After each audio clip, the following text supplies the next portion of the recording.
Hello, everyone, and thank you so much for today's very awesome webinar. Today, we're going to be discussing some really exciting stuff with our brand new Wireless Workbench mobile app. But before we get into that, just a few items of housekeeping. First of all, this webinar is being recorded and will be available for on-demand viewing. It'll take us about a week or so just to make sure we get all the final edits, make sure it's looking and sounding just perfect for everybody. And once it's ready, it will be on our Shure YouTube channel. And we'll also send an email out to all of everybody that registered once it is ready. Second of all, as we go through the session today, and if you have any questions, please feel free to type those in the Q&A panel. Just a quick side note, there are two ways I believe that you can interact here on this Teams session. One is the chat and one is the Q&A. Please feel free to use the chat to talk amongst yourselves. But if you have a question, please make sure you put it in the Q&A section. If you type it in the chat section, I might miss it when we get to the end of the session. So type in those questions and we will answer as many as we have time for. So let's get into it today. Here's a little bit of what we're going to be talking about. We're going to start by talking about using Wireless Workbench using wireless for location sound.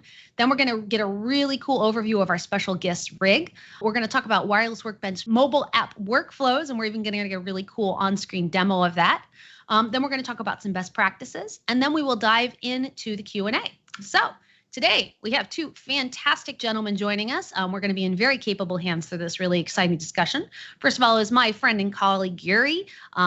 Yuri is just such a great, knowledgeable person in the field and does so much. I'm sure many of you out in the field might have met Yuri before, and if so, you're very lucky. And then we have a very, very super special guest, Ryan. And I'm actually going to kick it over to Yuri to introduce Ryan and give us a little bit more information. So take it away, Yuri. Awesome. Thank you so much, Cheryl. What a warm welcome. Wow. I mean, we got to practice it too. Wireless Workbench Mobile App Workflow. I was saying that in my head like 5 times as you were saying it, just to make sure I could. I should have practiced that, but it's okay. Yeah. We got through it. Well, I was practicing it just now. So I'm very, very happy to be here. Thank you, everyone, for joining us today. Ryan and I are going to have a pretty cool, relatively casual, business-oriented conversation about all things film, location, sound, and wireless workbench and wireless workbench mobile, the wireless workbench mobile app workflow. So I have the pleasure of introducing Ryan, our very, very special guest. Ryan and I technically go way back, all the way back to college. We've been around the block a little bit, and I love mentioning this because Ryan and I went to the same school, but had two very, very different trajectories as far as career goes. Ryan, you're a bit of a jack of many trades. You've done live sound work. You're doing some cool rental stuff now. You're on a lot of film and video sets, which we're going to hear about momentarily. But man, he's got a career that one can only wish for. And I'm very, very excited to talk to you about it. So welcome, Ryan. So, thanks. I'm excited to be here. So I'm going to knock it over to the next slide. We're going to talk about Ryan's life for just a little bit. So as I mentioned, Ryan, you and I, we started off kind of in the same place and then went off on our own ways. I want to know a little bit about how, just in case there's anybody here that's in this presentation that doesn't really know much about the film sound, the sound design industry, all that kind of stuff. How did you get into this? What happened to lead you to this conversation that we're having today? Yeah, I mean, originally when I started getting into audio, I had no idea that location sound even existed. In high school, I started in live sound, specifically like in live theatrical performance, stuff like that, and then got kind of pulled into the studio world, which is obviously where I went, was focusing on for school. Mm-hmm. And one of my teachers had done some like post sound work on some films, and so like that was maybe a little bit of a hint that hey, there's this area that you can work in. But basically, I got pulled into documentary film work early on in my career after moving out to Utah, and kind of just exploded from there. And I was like, "This is where I want to be. I'm not sitting in a studio all day long, and instead of out in the world, I'm enjoying the sunlight and the diverse locations. I mean, I've been all over the world. It was a pleasure to do that, and it was really a great experience to make, films all around the world, and then finally kind of landed in LA, and and that's where I'm at now. By the way, Ryan, you sound great. What are you using as your mic right now? Oh, it's one of those Schwinn Turplex mics, twinplex mics Ooh. going through some Accent wireless. So Oh, fantastic. Well, they yeah. sound wonderful. Um, no, that's amazing. So when you first started out, were you your first film, were you just renting gear or did you just cobble together like a small kit? Like how, because I mean, Yeah, I'm looking behind you right I'll now say this and rig you've this come a rig did long not exist. Yeah. you've come a long way from your days in Utah to your days in Los Angeles. Like how did you manage? Were you just able to cobble things together or what Yeah, was that like? kind of like everybody, like even you buy your first microphone when you first get started. I'm sure Mhm, everybody here probably has like an SM57 or SM58, mhm. right? Like the typical mic that everybody sees. Don't really use that much in film work, but you kind of slowly collect stuff as your career progresses. I'm really bad about selling stuff I don't use. I like to just keep it because you never know when you're going to need it. And eventually that just builds upon itself, and then you end up with awesome rigs like I have in the background. So. Yeah, I can't wait to start talking about those. But before we do that, let's look at some of your highlights here. There's your rig up at the very, very top. One of your rigs. I should Yep. say you have two rigs that are currently active at the moment, correct? Correct. Yeah. So there's my main cart rig, which you see in the top there, and then Mhm. my what I call my mini cart, which is all based around like ADX5, just a little bit smaller, a little bit more mobile. And then like I have a bag rig if I need to be really mobile, which is what I'm wearing in the bottom right picture. But yeah, I've had a lot of opportunities to film in a lot of really cool places. Probably one of the most unique places is Disneyland down the bottom left. We were doing an episode of Home Economics there. That was a very unique place. I had worked on previous seasons, and the mixer called me and says, "Hey Ryan, you've got that fancy new wireless, right?" Because I had recently moved over to Axient, and basically the frequency allocations in Disneyland are very small. What's available because they themselves use so much wireless, as well as just the RF landscape is really poor. So that was a reason I got that, and we had a great time there. So. Awesome. Yeah, and we'll come back to managing wireless on set momentarily. What about the picture next to it? Where are you at in that one? Oh yeah, so that's the beach. That's out, uh, Oh, just me, just yeah, putting just all the my auto beach. gear on Yeah, a beach and just. it's out at Leo Carrillo Beach. That was actually a kind of an interesting shoot because they were actually filming down in the cove, and obviously it's really really hard to get carts down in there. So I actually was running fiber down to my antennas Oh wow. because it was a pretty long run. Um, yeah, so we were all up above. They were all down below. And yes, you can record good sound next to the ocean. So even Amazing. even with the waves, yeah. And then And then next to that, is that your own private cart that you use to? oh yeah, we were on a golf course, and so we're like, well, how do we rig this to a golf cart? And so we figured that would fit on there actually really well. We had stuff strapped to the top, to the back, and then we just drive around.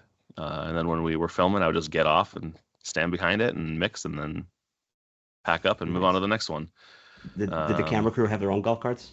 oh yeah, Or there was a bunch of golf carts. I said no, they have to walk. That's only the sound Yeah, guy gets the golf cart. I will say Um, it struggled up some of the hills with all that gear on it, but it was a was good there a moment where time. you had to take off the gear and kind of like lug it up the hill so the golf cart could I make it, or? I was really worried sometimes going up the hills that everything was going to fall off the back, but we made it through the day. Um, yeah, and then the Awesome. top it's another shoot up in the mountains here in LA, and then actually the picture top right is the mountains of Utah. That was a movie that I did in I think it was last year, last summer. Um, yeah. I don't know if I'm allowed to ask, but what was your favorite gig that you've been on that you're allowed to talk about? That I'm allowed to talk about. Yeah, that you're allowed. I mean, because you can't talk about current productions, obviously. So, Yeah. but you've done a lot of Um, this. Do you have a favorite that comes to mind? yeah, I wasn't mixing on these projects, but I was doing some playback. I got to work on the Mandalorian series. That was really, Hmm. really cool. Watching the little like droids run around is a very unique experience. Um, Working at Disneyland on that episode of Home Economics was actually a pretty cool thing because like we filmed in the middle of the night at Disneyland when it was closed. Hmm. So it's really weird to be at Disneyland with nobody around. So So for those attending the webinars that don't do a lot of film and location sound, describe why would you want to use playback for The Mandalorian? Yeah, I mean, and this kind of goes across just kind of all types of film and TV. Is if there's a scene where maybe you're doing like a karaoke scene and you need music for the actors to sing to, but you don't want them, you know, you need to play it through like a little earpiece. Sometimes you have like a party scene where you need like a low thump that can get filtered out Mhm. so that it doesn't interrupt the dialogue because the idea is to always preserve the dialogue in location sound. Right. And so there's all these different techniques we can use to make people move to the beat without actually hearing it. Um, Nice. I did all of the High School Musical series, High School Musical, the musical, the series. That was probably my favorite project. I got to do all 4 years of it, and you kind of develop like a family on set. And so there's a lot of people that I have, really great relationships with, and really cherish those moments. But we did a lot of like live singing on that and like edits on the fly. That was a pretty heavy music playback show, being a musical basically. So Nice. Do yeah, you ever like playback dialogue for, characters that aren't physically there? that can happen. Yeah. Yeah, there's some stuff probably coming down the pipeline in the next couple of years that you'll see that I can't really talk about right now, but Aha. yeah, that's Oh, definitely something. I know it's a common thing that if you've seen, I didn't work on these personally, but like the Venom character and Spider-Man, that's all like a playback type thing. mhm. It's a really cool thing to be able to have actors act with actual lines of dialogue instead of them having to pretend that there's a character there speaking. That's amazing. So Yeah, nowadays in location sound, you pretty much have to be a jack of many trades. I mean, it's not just recording and getting clean audio and sending it over to post. Like yeah. you're It's managing becoming many things. it's becoming incredibly technical. I mean, when location sound first started, reel to reel with an Nagra, and you're rolling one or two tracks and had a mix on the fly if you had extra microphones. But Mhm. now you're running dozens of channels. You've got RF problems. Our locations, we don't always get to go to them before, so like we had to figure out frequencies availability. In LA, it's really hard. Chicago, New York, horrible places for RF. And then you have to understand IT networking now with just Dante workflows, and you have to manage just the everyday relationships that you deal with on set as well. So it's a pretty hard job, but it's really, rewarding. So Right. yeah, So a little bit of technology, a little bit of psychology, and exactly. all of Yeah, the above. Yeah, yeah, got it. Well, let's talk some gear. Let's yeah. if we have a moment, let's take a look at your actual rigs. I think one of the coolest things that we got to do in this webinar that I was really, really excited about is like, hey, Ryan can actually walk us through his equipment. Yeah, so let's see what a modern rig looks like. There it is. Yeah. Okay, so we'll start at the very bottom. So everything in film has to be portable, so it has wheels. We like to push stuff, we don't like to carry it.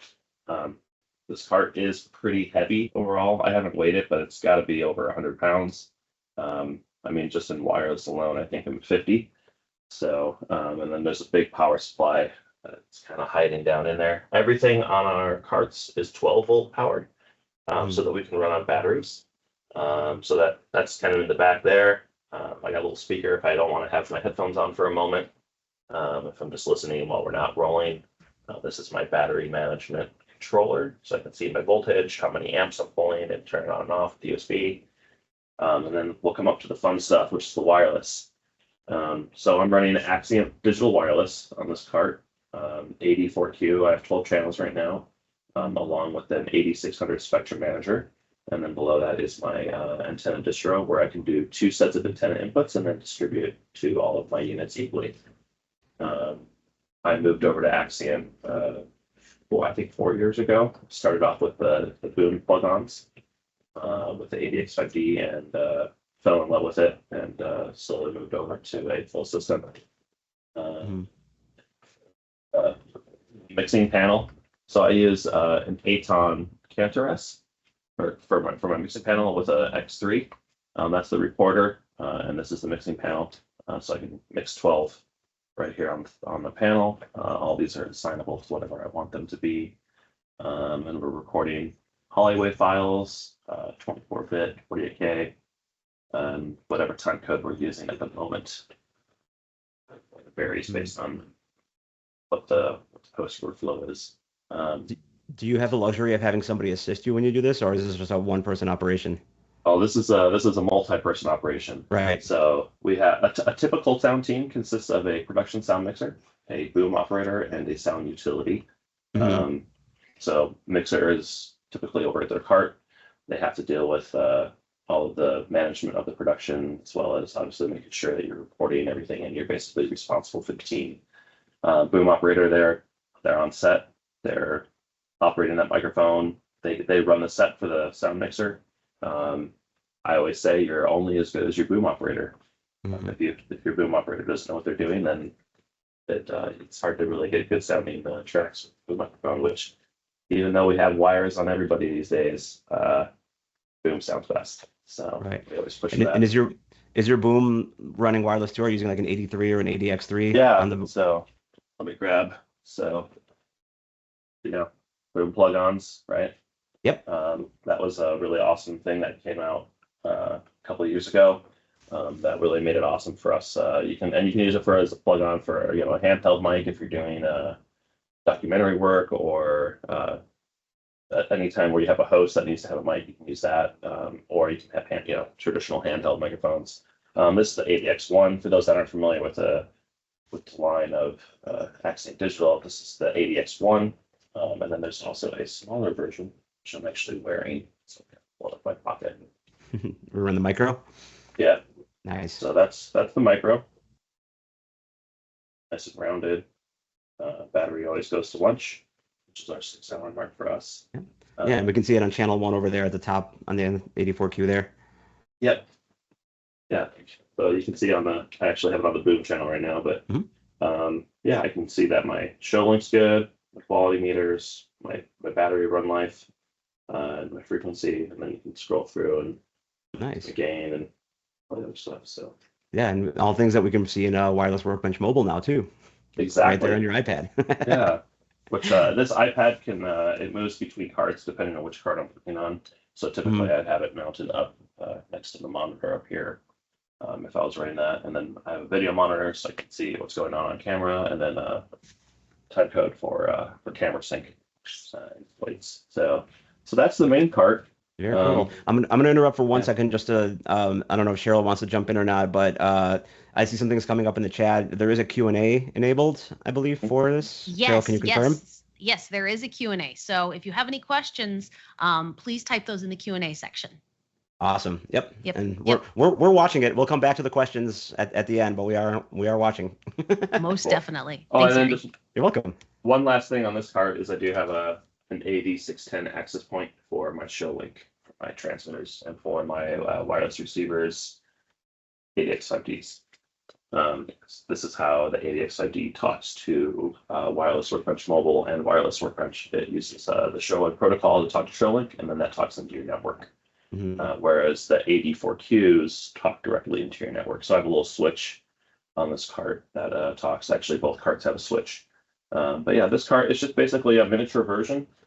So I got a big battery in the bottom. There's a power distro behind this monitor. Send it in there. My video monitor, a smaller mixing panel.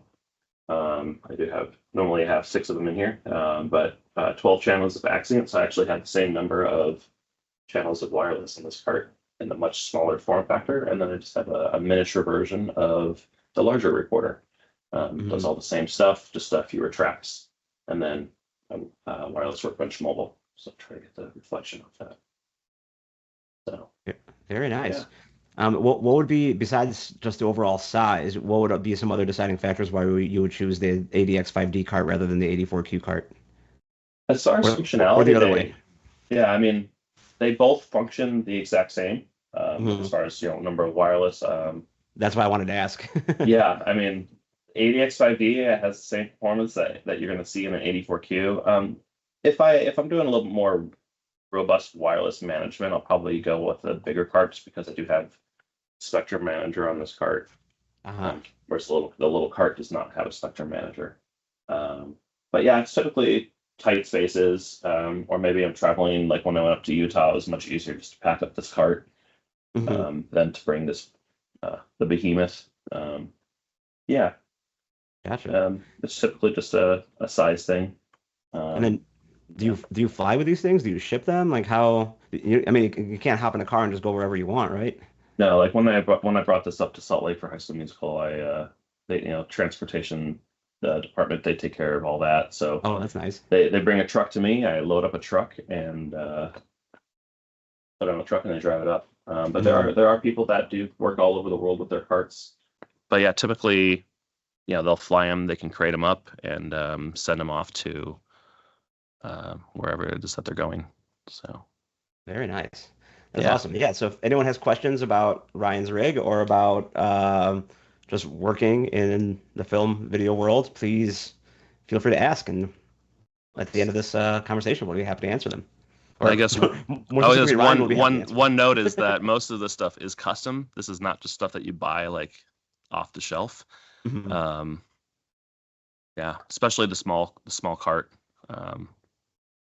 That was all designed. Yeah, so like that picture on the right, that was from our set on High School Musical. So it was my playback cart, my mix cart, and then the video assist cart next to that. Yeah. Very nice. Very cool. All right, so let's dive in. Let's talk wireless. Yeah. I'm sure this can go really really deep, but we'll start shallow and then we'll jump in the deep end pretty well. So before we just go wireless, how important is software nowadays? Software is really important. Mhm.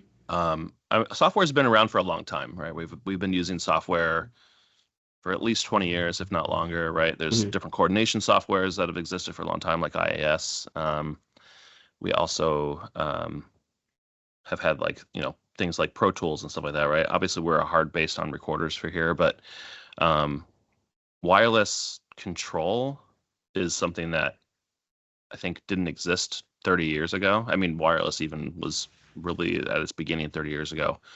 And it was typically like all of your control was via hardware, right? So like if you had to do anything, you had to go onto the unit. Whereas software has really changed the game because I don't really even need to see my units anymore. Like I can, like when I'm mixing, like that's pulled out there. I kind of just ignore that my wireless is below it, and I'll have my monitor with my wireless workbench, and I can see everything that's going on. And this kind of is not just unique to location sound, but if you're on live shows, your RF racks are usually in the backstage area, theater. They're all depending on how you're set up, but like they're not typically right next to the mixer. And so having software both for just monitoring as well as like doing all your coordination is, I mean, it's critical, I think, these days. But it also allows your team, which is really one of the cool things about Wireless Workbench Mobile, is that you can give your team a portable solution so that they can also manage that without having to be next to the racks. So Got it. And then when you're on set, do you do your own coordination or is there a frequency coordinator on site usually that just tells you what frequencies to use? How do you handle that?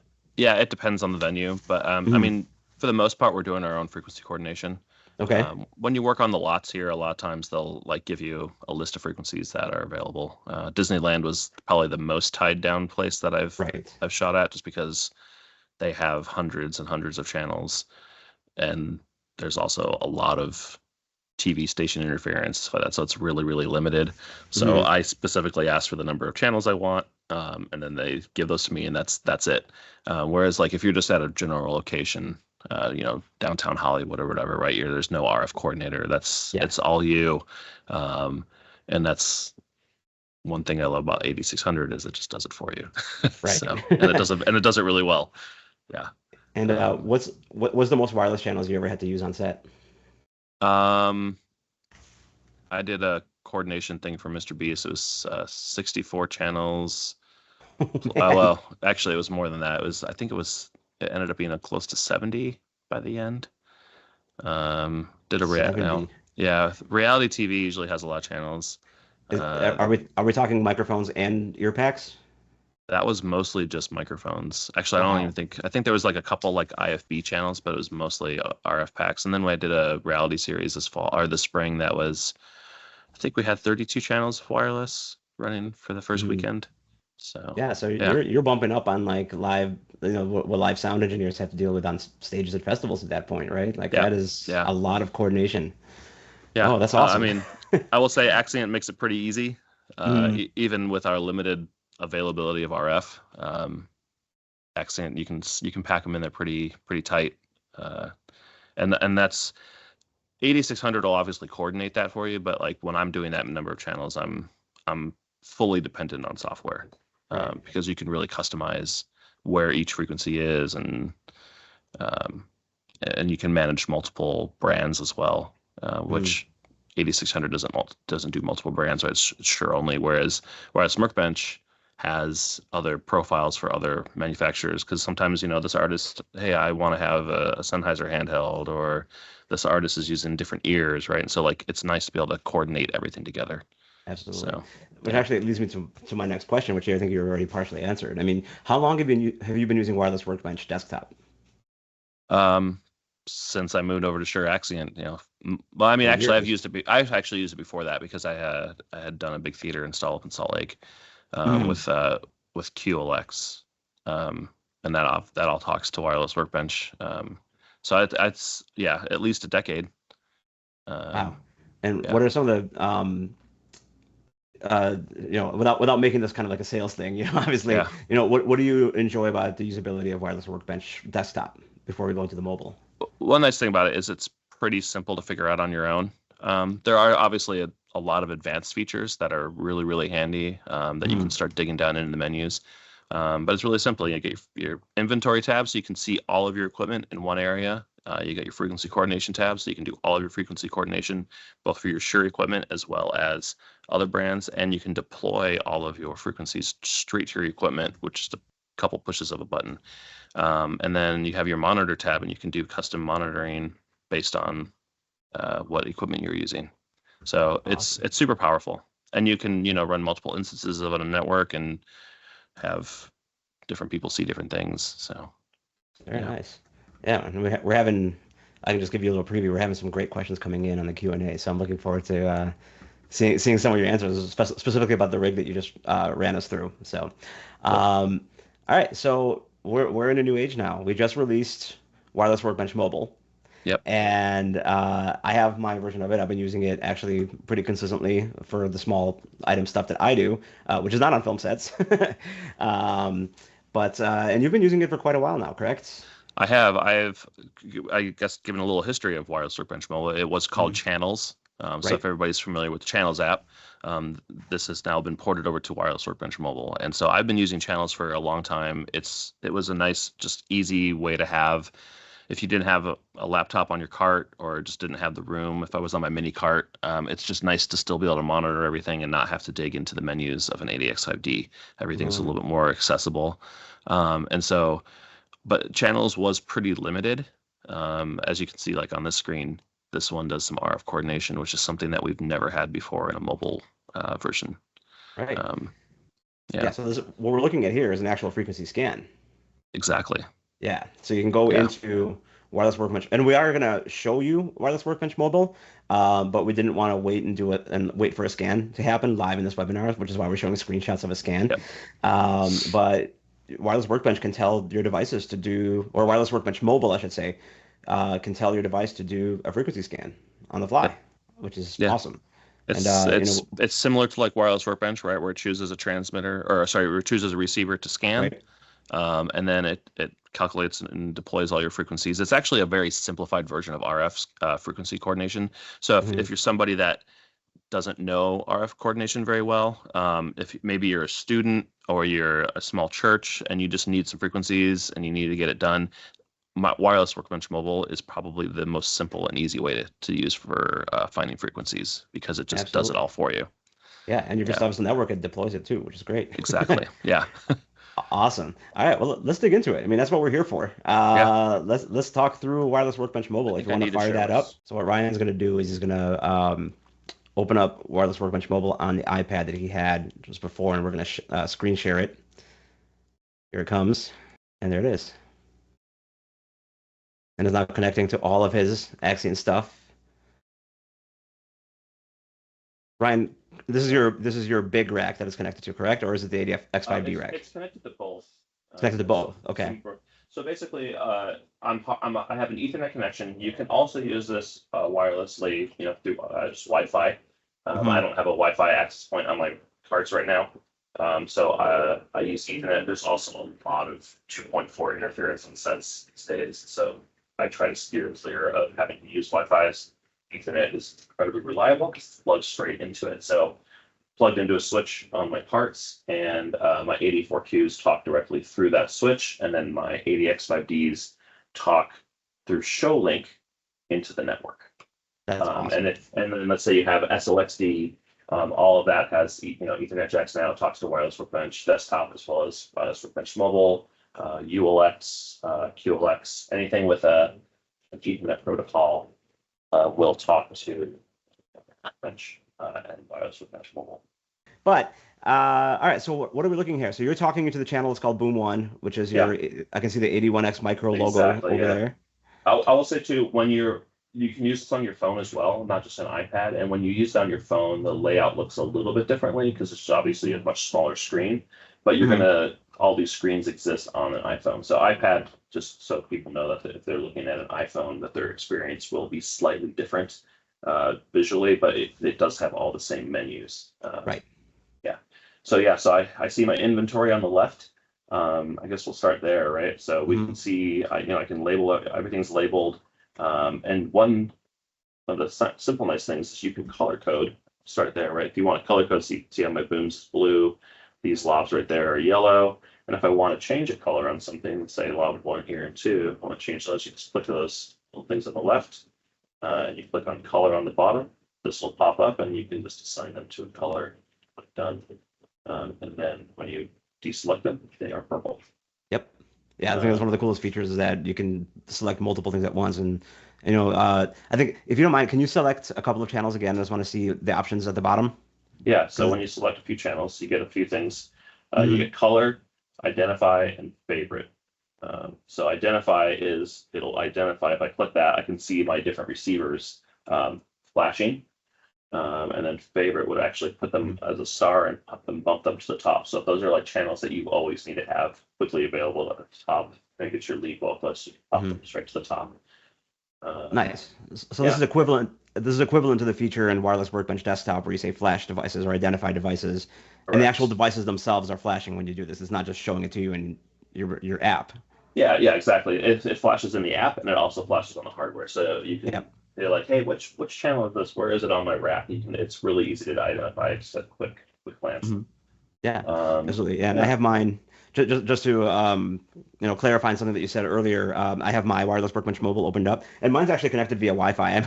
I'm literally at home in my home studio here, and I have an Axient rig underneath me here, and I'm actually connected to my Comcast Wi-Fi router right now. Yeah. So the hardware is wired into the router physically, but then I'm using the Wi-Fi to control Wireless Workbench Mobile, and you can see here on my screen.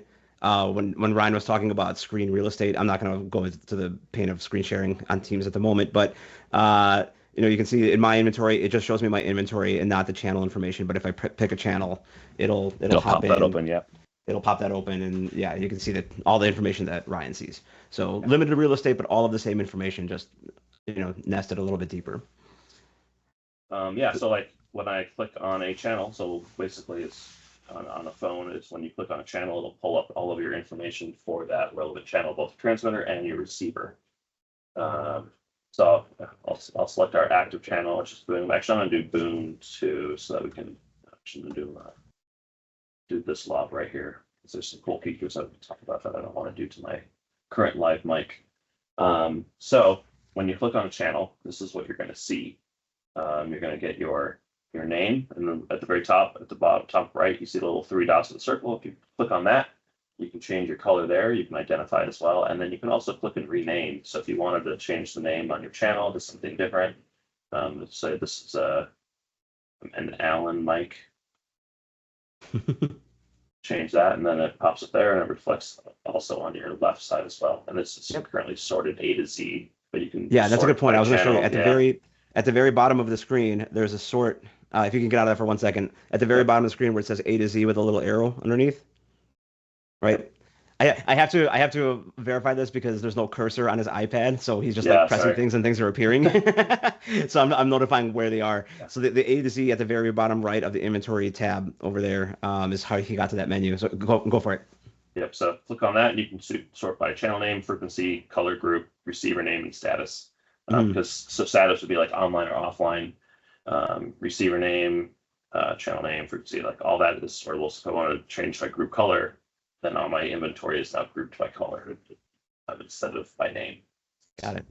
And Yeah. I know this is going to come up in the inventory, those 5 dots. What are those 5 dots? Those 5 dots are your quality meter. So you can see, so basically in the inventory, you see the color. It actually does show you what type of transmitter you have. So like you can see on Allen, I have an ADX1.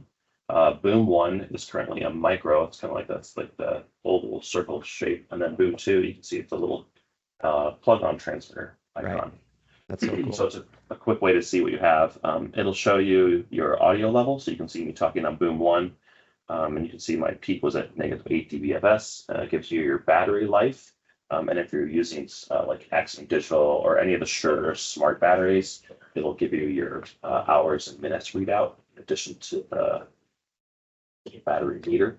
And then your quality meter, so your 5 dots for quality, which is unique to Accent Digital. Yeah, so if you're an Accent Digital user, you're used to seeing your quality meter. So yeah, so we can move over into the actual channel. Yep. The transmitter, what we're going to see here. So when you first click on a channel, so we're on Allen or now, we can name this, remember what it is.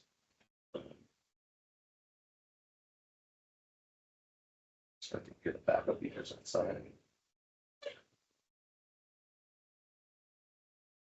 Yeah, so we have, and then, so that your channel name, blob 2, and then right below that, it's going to tell you your transmitter information. So that blob is actually labeled number 22. It tells me that it's an ADX1. I'm running G57 plus for my frequency group, and then it's in slot 1 receiver because this is an ADX ID. So there's 2 slots on an ADX ID, channel 1, channel 2. 884Q is going to have 4 slots. I can see my readout of my frequency, I can see my show link there on the right, as well as my 5 dots for quality and again battery. Below that, you see your locks. A lot of this is specific to Accent Digital because you have show link remote control. So I can control like my menu locks on a transmitter. So if I wanted to have all my locks on, I can just click all, and now nobody can access anything on the transmitter.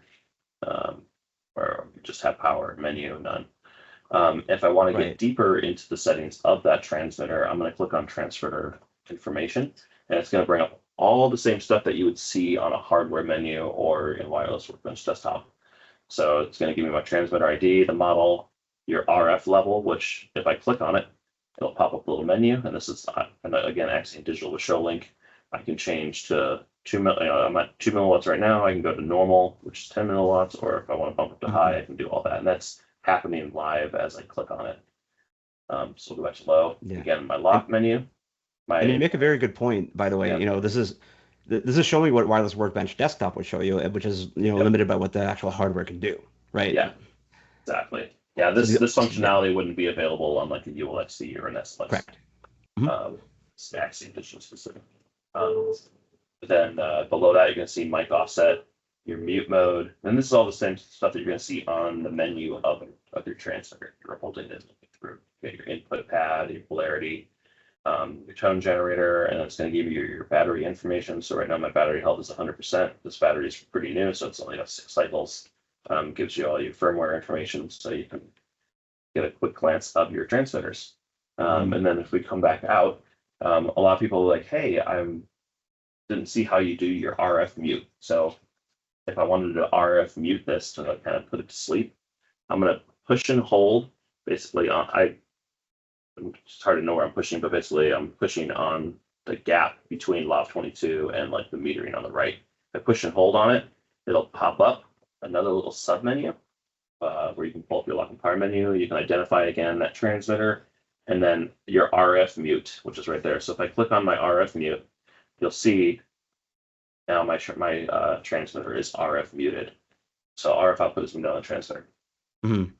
And so if I want to bring it back up, down below in linked devices, where you have your 8 slots, if I click and hold on that, again, I can unmute it. Pops back up. So that's how you do your RF mute on Wireless Workbench Mobile. A lot of people were like, I can't find it. Where does it do this? But I think it was smart to kind of make it an active thing you have to do, so that's not an accidental punch. Right, exactly. That is not something on the fly. Yeah, you don't want to accidentally be pushing that button in the middle Right. of a take or middle of a live performance. Yeah. That's not ideal. Yeah, and I wanted you to go down to the radio frequency settings real quick, because I think this is a really, really cool feature of Workbench Mobile.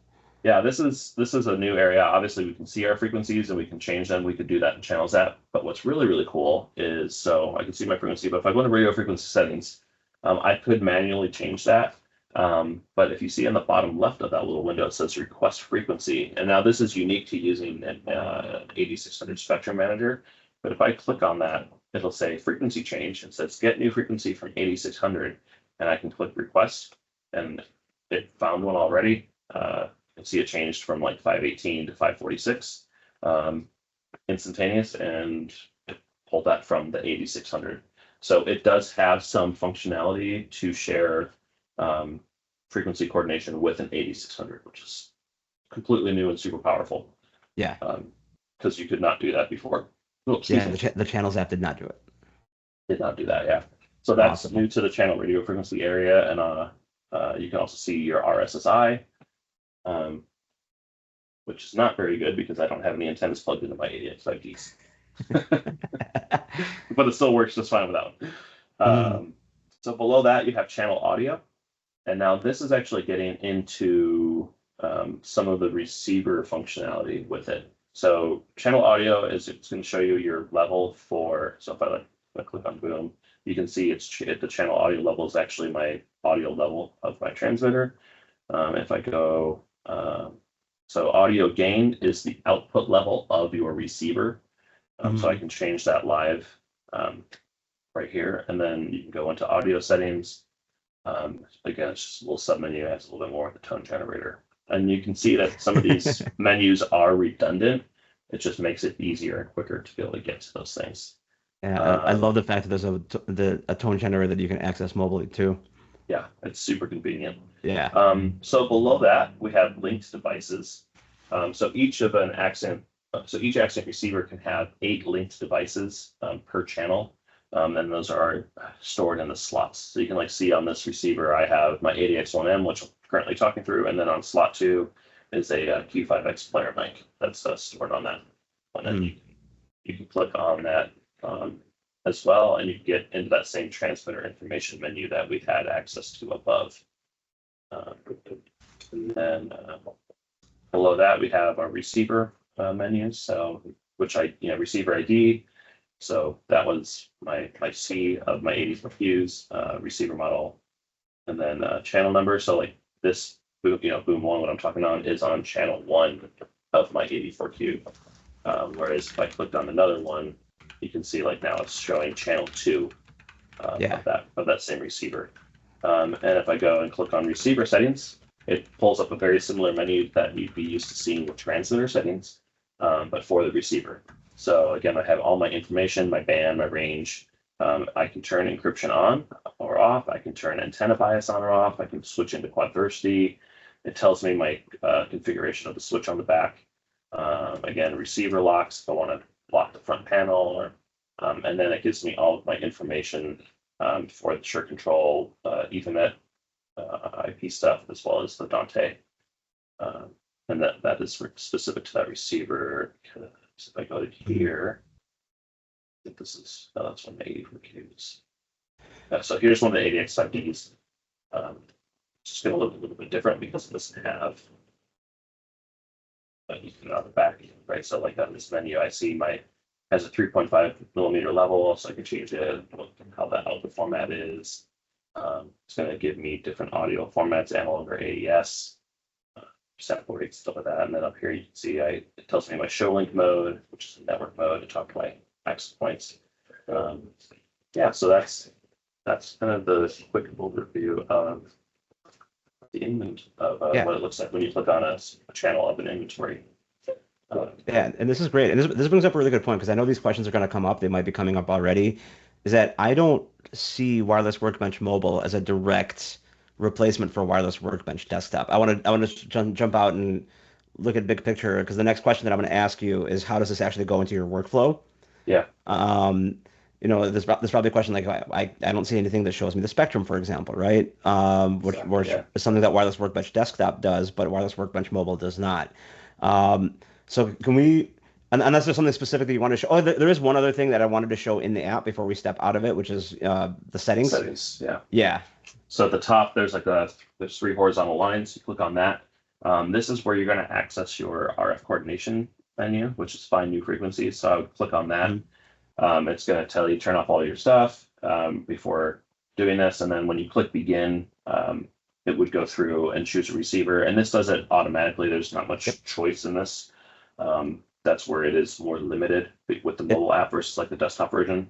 It'll choose the widest band receiver that you have. I can verify that, if you have different frequency bands active and connected, it'll choose the one with the widest range.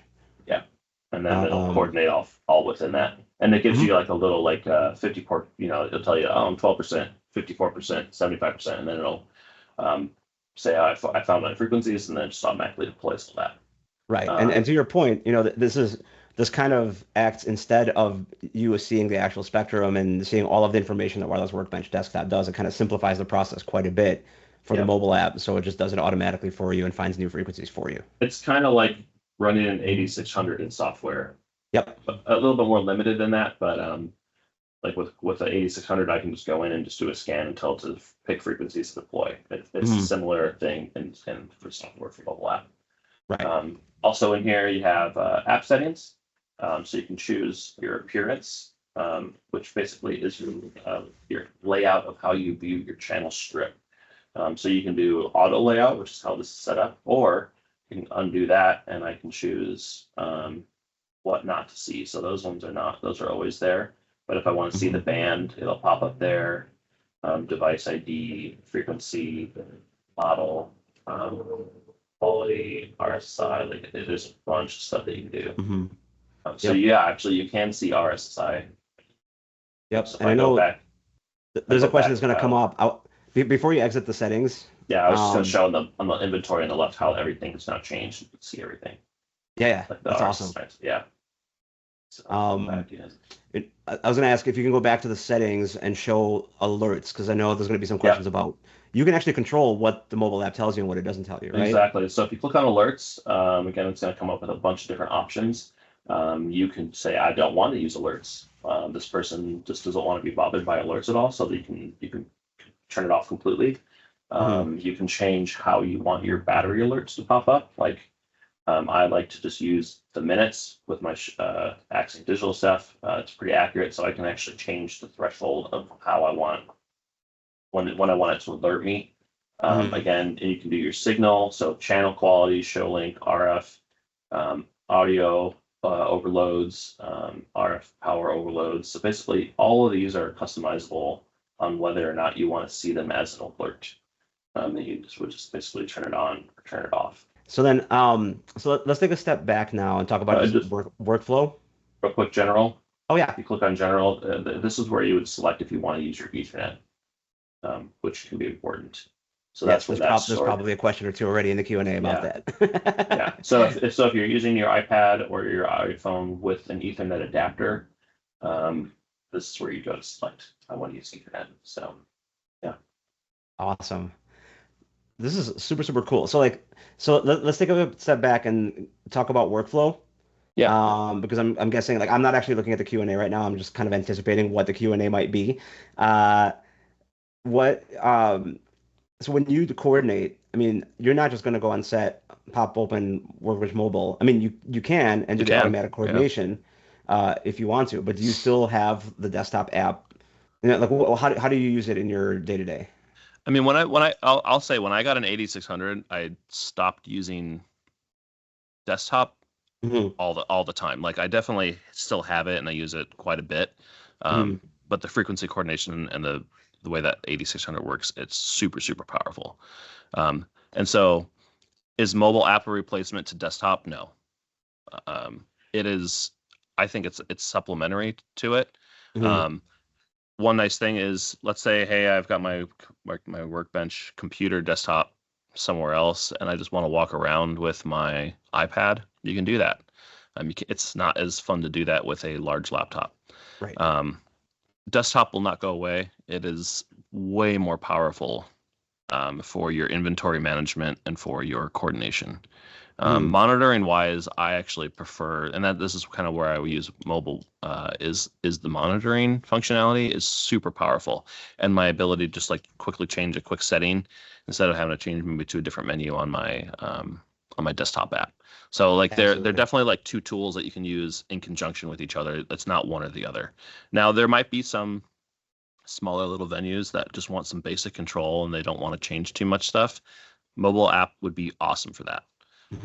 Where you're not frequency coordinating almost ever, because once you've got your frequency set, they don't really ever change. Maybe you only have 4 frequencies in like a little church, but you just want to be able to monitor to make sure everything looks good. Mobile app's perfect for that.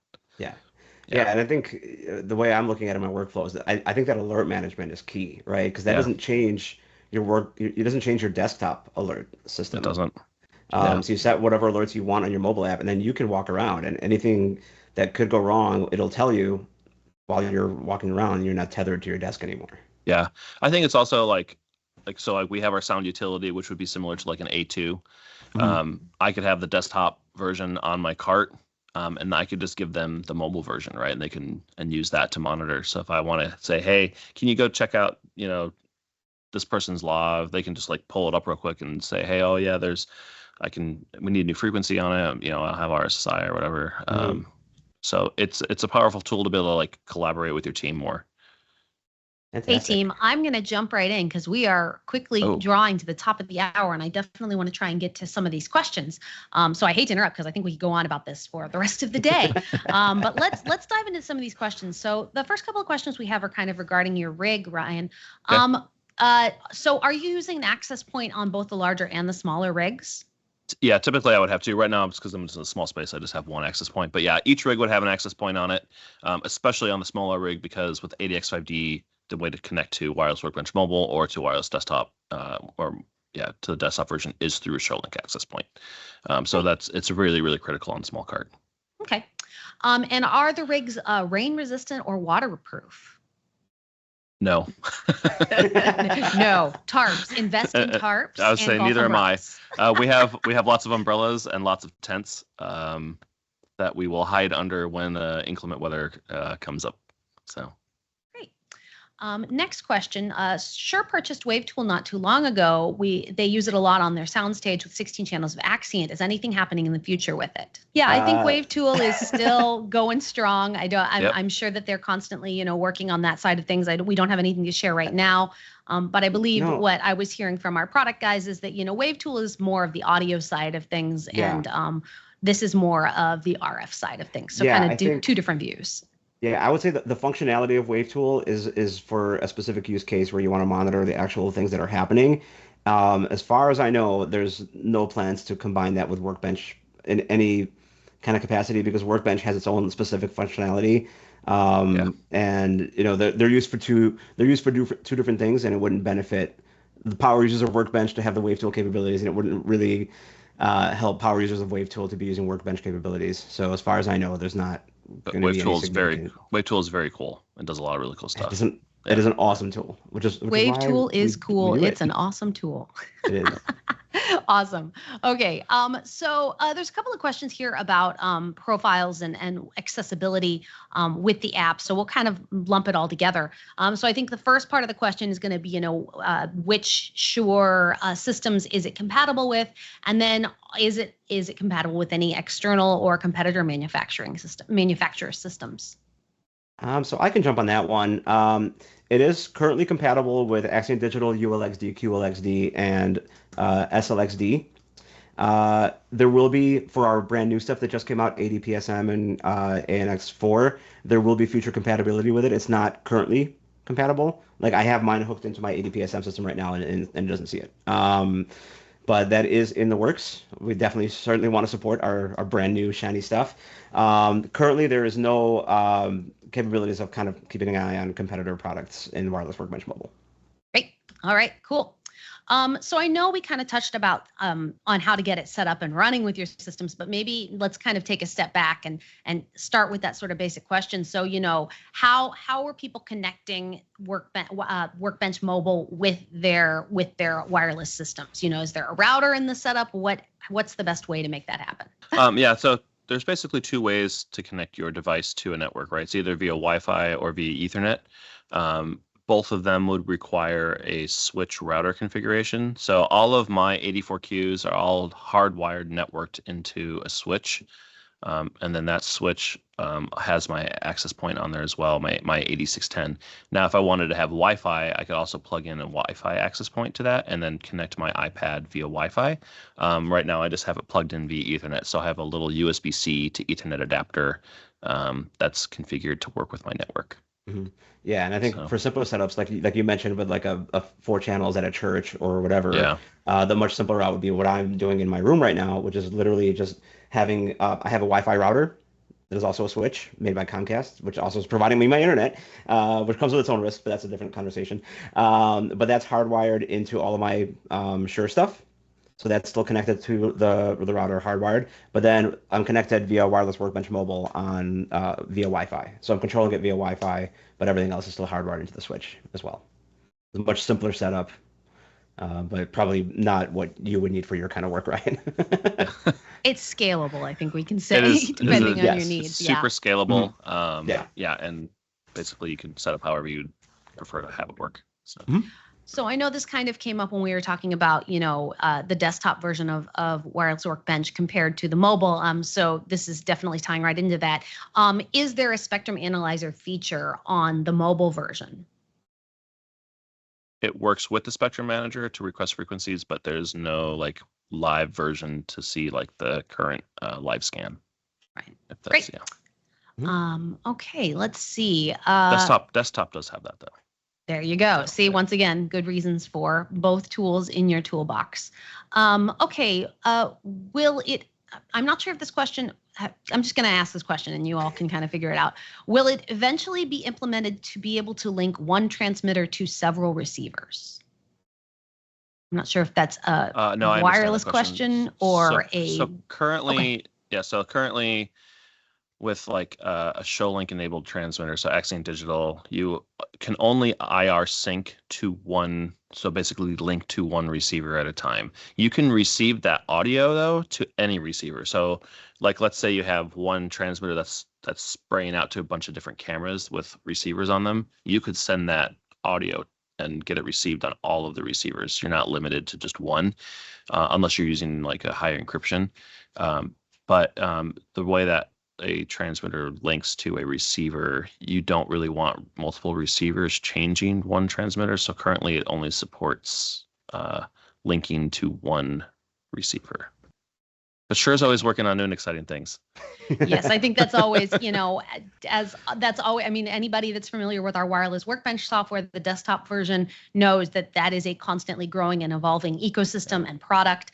And when it comes to software, we know that we have to keep growing and innovating when new product lines come out and, adding those in as well. So, and channel linking is very complex. And there's a lot of scenarios that it has to be very, very functional for a lot of like live broadcasts where it's really, really critical. So there's a lot of discussions about it, but it currently only supports linking to one receiver.